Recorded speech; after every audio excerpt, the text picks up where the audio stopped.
Hi, Tocara. Hi, Zebrina. How are you doing? I'm doing fantastic. I'm so happy to be here with you. Thank you for being here to be able to share your story.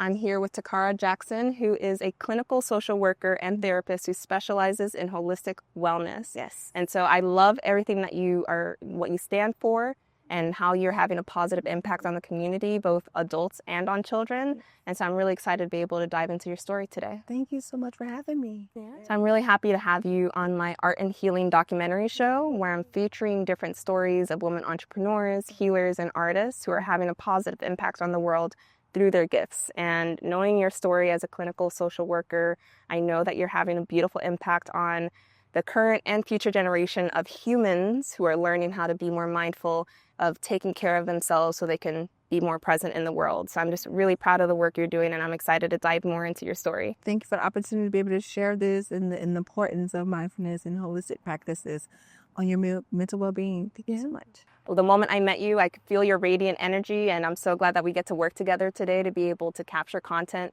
for your brand, for your business, both photo and video, and also celebrate your birthday, which is tomorrow, which is so exciting. Happy early birthday. Thank you. I would love to learn more about your story as to how you got into clinical social working and therapy, and why is it so important to you to be doing this beautiful work. Okay. Thank you so much for having me and inviting me on this journey and participating with me. It means a lot working together. I'm happy to share my story and to be a blessing to others. My start. So I knew since I was young that I wanted to help people. And I just didn't understand which capacity it was going to be. I did a little nursing, I did a little teaching, and it wasn't as fulfilling as I thought it would be. And so I'm like, what's another profession where I can receive the gratification I'm looking for and the happiness and contentness from my career? And so I knew social work, but I didn't know social work. And so I said, well, this is what I want to do. So I looked it up and I found some information like, okay, this is great. And then there's like determining school, blah, blah, blah. And so with the social work background, it's so vast. You can do a multitude of things. And so it really encompasses who I believe that I am and who I want to be. You're able to be the advocate for those, go and fight for policies and change and system change, which I'm very adamant about. You're able to be on a micro level where you're working with individuals and families and things of that nature to help. You can go do climate change. You can work with vets. It's so vast. And so I'm like, this is a way you can really touch people.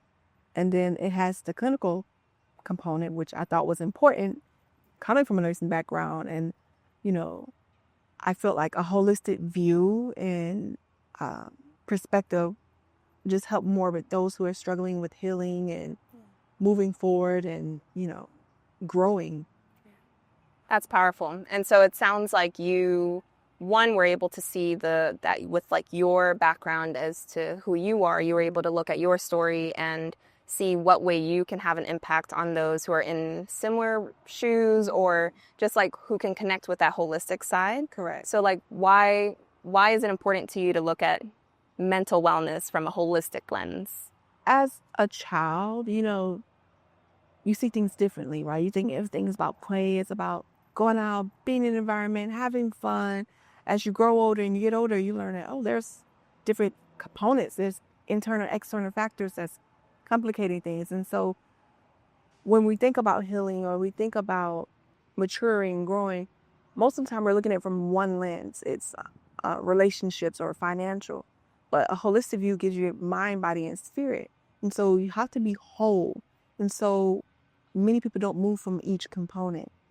And you're missing out on the whole version of yourself if you're not attacking or addressing every component. So your mind, your body, your spirit, your soul, what you're eating, what you're seeing, your ear gates, your eye gates, what you're believing, things even that you put on your body, you put in your body, and it affects your mental health and well-being in different ways. So I'm like, this is gonna be it. Yeah. And as a Black woman yourself, and I'm a Black Latina woman, so I really relate with your story. Why do you think mental wellness is important for us as women, especially Black women, to have access to resources like this? Well, I think it starts from the very beginning.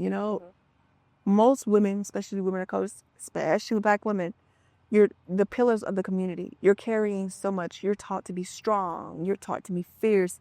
You're taught to be everything to everyone. It's kind of like a superwoman complex. And in that, most lose themselves. They make themselves small so that others around them can be big. And your mental wellness, your mental health suffers because of that. Because you don't address the things that you need to address for yourself because you're trying to be everything and everything for everyone. And it's a community thing. Like, it's kind of, I won't say required, but it's kind of a cultural norm to be everything for everyone and to carry the burdens and to carry the weight. And so it's like, it's okay, sis. You're not superwoman. You're human, right? And show yourself some love.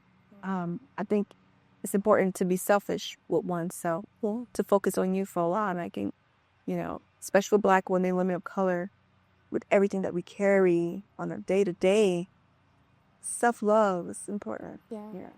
You just mentioned about self-love and the importance of being able to give that self-love to yourself, especially when you're out and about being a giver and a provider to everyone else as a woman. So how has that, I guess, played a role in your own story of how have you learned how to give yourself that self-love that you deserve? That's a good question. Growing and healing is not linear, right? And so a lot of us think it's a linear process. And I learned that first. It's not linear. You're going to have some bump to roll. You're going to go circular. You're going to look to the right. You're going to zigzag. And a lot of it came through isolation, if we really think about it. Like, most of us, I call it fluff. We have things that's around us, that fluff that we deal with or address instead of ourselves, right? And so without a family, a spouse, close relationship, different things, you have yourself to deal with and content with. And so I'm like, what can I do, right? Well, how can I be better? Or what is missing? And so I found myself being a leader, being the oldest, being the only, you're spread thin. Yeah. And so I'm like, well, I'm doing all this for everyone and it's not coming back to me and it's not doing it to receive. But sometimes you start to focus on and be like, well, dang, I didn't get the same love that I'm putting back out. Yeah. You know what? I'm going to give this to myself. And so examples of that is my education. I chose to do that, where I chose to move away, go get my education. And that was something that people in my inner circle back home was like, no, we think you should stay here. But if something happened, I'm like, no, I think I need to see who I am outside of you all, outside of the fluff, what I'm made of, what I can do. And so that was the biggest step. And then every now and then you find the little things is me putting my phone on Do Not Disturb at 9 and not taking it off to 9 again, because if it's an emergency on 911, someone else, that's my me time. I started to really just incorporate little things for me and started saying no.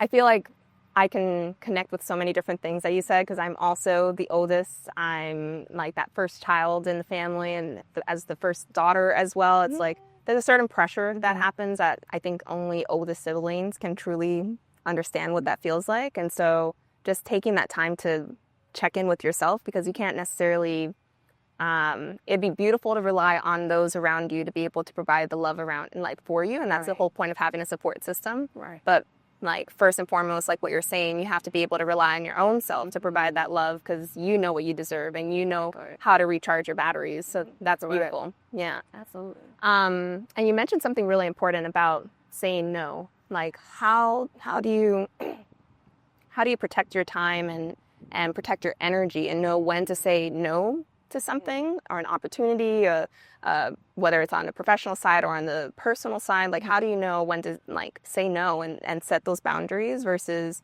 letting yourself be on the other side of the spectrum? Right. Keyword, boundaries. It's so important. And I think we learn those just coming up, but you learn what really applies to you. If it doesn't make you feel good, maybe you shouldn't be doing it. If the person or the people you're around is draining you, and it's so much for you just to be around them, let's just say no. And it's like you weigh your options. If I do this, what do I gain? What do I lose? And sometimes it's really taking a step back and being okay with missing out on an event or not being able to see them or hang out with someone, for a planned event or something like it's okay. There'll be other opportunities. And sometimes it's just like, I'm tired.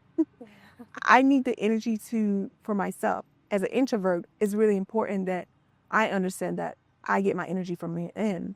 So recharging and resetting and renewing, it takes a lot of alone time for me to rebuild myself up.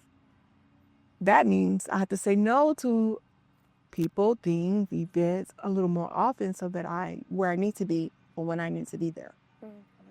That's powerful. That's powerful. And I think that's something that we as women are still sometimes learning, because it's so easy to want to give. It's like in our nature to want to like give from our hearts. And sometimes we do have to kind of take that step back and be like, wait, how are my energy levels really doing? Do I have the time and the energy to really give from my heart right now? And if not, then maybe you just need to refill your cup a little bit. Absolutely. Yeah. You said a good thing. I do that with conversations. I don't know if you ever heard of something called trauma dumping. Yes. When people call you and they just give you everything. It's like, I'm a strong believer. Check on people and see how they are. It's okay to vent and things of that nature. We need support systems, but make sure we're in a space where they can handle it as well and be present and, supportive without it draining them. 100%. So that's part of their boundaries too. Yeah. Going into a little bit more of like the clinical social work side of things, what does it mean to be a clinical social worker, and how is that something that's beneficial to like your clients or to people in general who are looking for that healing? The social workers, we're the advocates, we're the protectors, we're the go out and getters and to see people. We're taught to see people from the whole person perspective, right? You're meeting people where you are. The clinical aspect of that is really addressing the mental wellness, right? If you think about it, whole person perspective, your mental and your physical well-being is also important to everything else. So as a clinical social worker, I found that it's easy for me to be more holistic and move from the mind, body, spirit place where I'm going and be an advocate, right? But understanding the psychological impacts, like the physical impacts, the physiological impacts. And so for me or in potential clients, what I'm looking at is, what is your goal, right? And so everyone has a different journey and a different story. And so some may need more healing than others. Everything you're saying, it's like either one confirmation to like my own self, and I feel like to other women who are going to be listening, just to be able to look at their mental health from that holistic standpoint, and also be mindful of your energy. Like we're infinite beings, and at the same time, we have to take care of ourselves. And the thing, the stigma is so important. So Seeds for Success, my LLC, is basically about eradicating that stigma of what mental health looks like, of quote unquote crazy or something's wrong with you. And it's never something's wrong with you. It's what happened to you, not what's wrong with you. And so leading up to why are we here? What happened to get you here? What things happen? And so my job and how I look at it is, let's break down the barriers, the struggles, what the voids are, the things like that, and look at it from each point of view, right? Because we have different domains. So there's a spiritual domain, a professional domain, social domain, a mental domain. It's so many different domains that makes up you, right? If you think of yourself as like a branch on a tree, you have an academic life, or you have so you might be married, you may have kids, and each part of those, right, come back to the root. And so just looking at it like that from that perspective, I think it's important for my clients to really know like where you were, where you are, where you're trying to go, and then how we can incorporate you bringing your whole self into the new space. Yeah, that's beautiful. So can you tell me a little bit more about Seeds for Success? What does the name Seeds for Success mean to you, and what does that signify to your clients, like the people that you're working with, and who are the people that you ideally like to work with? So Seeds for Success, ever since I was young, I heard like plant a seed. If a seed is the soil that the seed is planted on, from biblical to everything. And so I'm like, my job is, as a therapist, as a person, is just to plant little seeds. What you do with it is on you, right? I'm making sure the ground that I'm planting in and on is fertile, right? And so as a therapist, clinical social worker, my job is to clear the debris, make sure the soil is good. That means addressing whatever issues may be. And so I'm like, I can do that. I do it automatically anyways. You plant seeds. And so seeds of hope, encouragement, elevation, empowerment, the little things that happen, and then they grow. Now I'll give you the tools, coping strategies, a toolbox resources to water, give that seed what it needs, and then it blossoms into something. And so one quote that goes with that and leads to who my potential clients are, who I'm working for, is when a flower is not growing, you don't change the flower, you change the environment in which the flower grows. A lot of it, most of the time, is the environment, metaphorically speaking and realistically speaking. And so for that, my clients is those who are in need of an environmental change. You are the flower, you are the lotus, you are everything, but the surroundings in your environment is not telling you that. And so I really specialize in children, but I see adults, women, people of color. Now I'm not putting out or leaving out anyone else, but I think the particular traumas and histories and things that we face as people of color, women of color, and the young population is different. And I feel that it's not addressed enough from a standpoint of a person who looks like them and who has the same backgrounds or experiences and has walked the line that I'm encouraging them to walk. That's so beautiful, because I feel like in today's world, like everyone needs mental health and wellness to different degrees. Some people, they may need to see a therapist. Some people, they have their own tools. Some people are still learning about the mental health world and knowing that it's a resource that they can use. But to hear you wanting to serve those that are both adults, but the children are our future. They're the future generations, and they're the ones who can have the tools to be able to live a better life and heal from the things that older generations may not have had the resources to be able to do so. So thank you for being that person who wants to see the healing be done in our generations, but then also the future generations that are going to be adults one day, and they'll be the ones having an impact on the world. So that's powerful that you want to use your platform for that good. Thank you. And mainly too, when I think about it, I want to go more macro, which is businesses, community organizations, because yeah, you can touch one person, and that's wonderful when we touch one, right? They go out and touch 10 more, and they go out and touch 10 more. But as individuals, these students going to schools, the adults going to workplaces, churches, we're out in the community.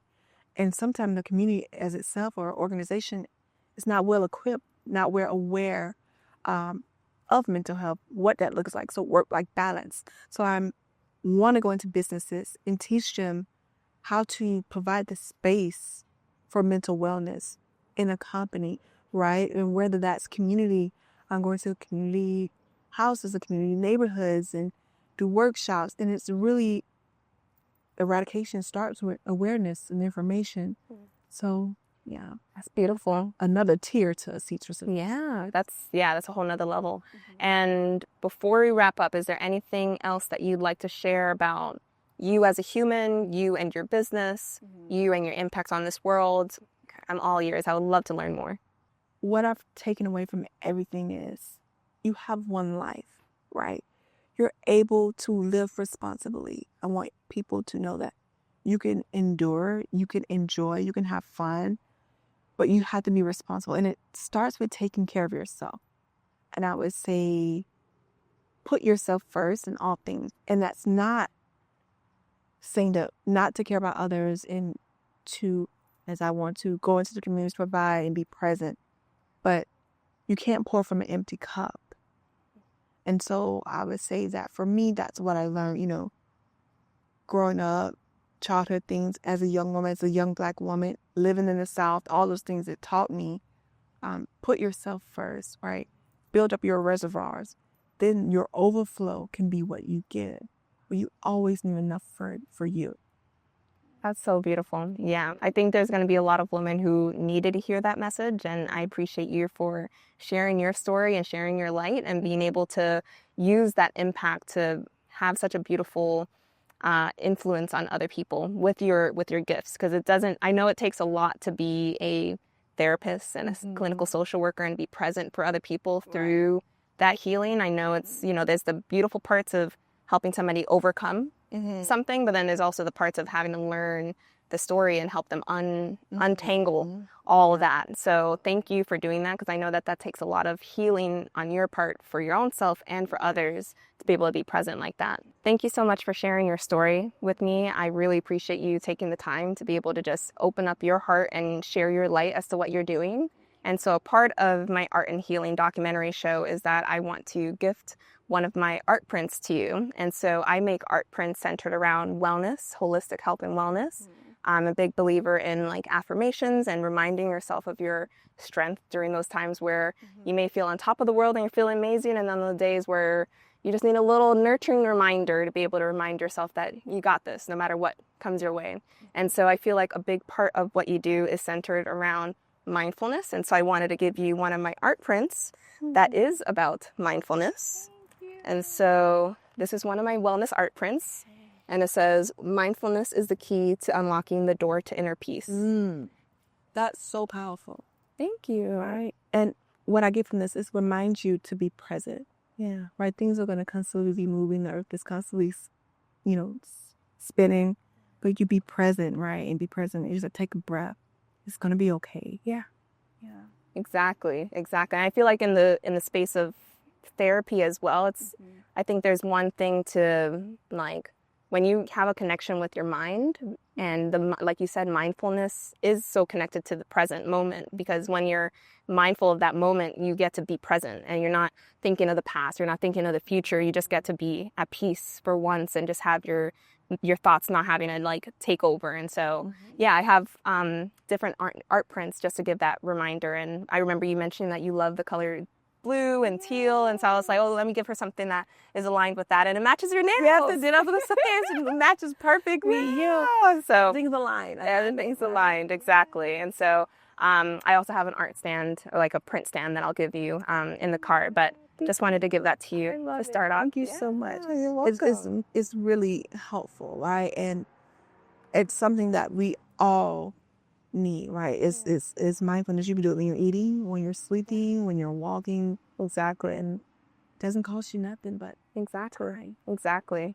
So thank you again. I do want to just give you a really, really special thank you for being here. I'm so proud of you for taking this opportunity for your own self to help tell your story. Like, being in your presence is so calming and nurturing. And so I can see why those who work with you, because to have that like nurturing presence, you can't always get that everywhere else. And to see someone that looks like me, like across from me, sharing their story just warms the heart in a different way. So I just want to say, continue doing what you're doing. It's really beautiful. I'm so excited to capture photos and videos of you today so we can continue helping you grow that visual brand and that story for you. But you're doing absolutely fantastic. And I'm really proud of the work that you're doing. And I can only imagine all the lives that you're going to continue having a positive impact on moving forward. Thank you so much. Thank you for the opportunity. It's a blessing in disguise. Didn't even know, but everything happened for a reason. So I'm grateful that I get to do this, share my story, and we both benefit. Thank you. 100%. You're welcome. You're welcome.